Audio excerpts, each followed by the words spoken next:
சில நேரங்களில் சில தவறுகள் நோக்கமின்றி அரங்கேறி விடுகின்றன.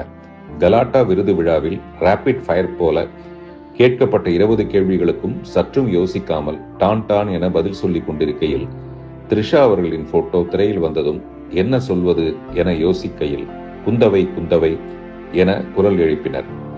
உடனே வார்த்தை ஜாலமாக மட்டுமே குந்தவையை வீட்டிலேயே குந்த வைக்கவும் பிரச்சனை வராமல் இருக்க என கூற அரங்கமே கைதட்டியது. பெரும்பாலும் விஜய் ரசிகர்கள். இறங்கி வந்ததும் நண்பர் ரங்கராஜ் பாண்டே அவர்கள் குந்தவையை தவிர்த்திருக்கலாம் என்றார்.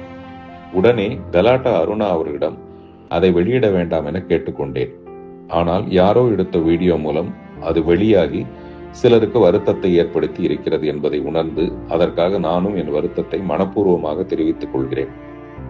பிரச்சனைகள் பெரிதாவதை என்றுமே நான் விரும்புவதில்லை. நான் கல்லூரிகளுக்கு செல்லும் போது கூட பெண் சுதந்திரம் பற்றியே பேசுகிறேன். ஆண் பெண் பாகுபாடு ஏதுமின்றி அனைவரும் தேவையற்ற கட்டுப்பாடுகளை விவாகரத்து செய்துவிட்டு சுதந்திரத்தை கைப்பிடித்து சந்தோஷமாக வாழ வேண்டும் என்று நினைப்பவன் நான். எனவே பெண்ணே இப்பிரபஞ்சத்தின் ஆகப்பெரும் ஆக்க சக்தி.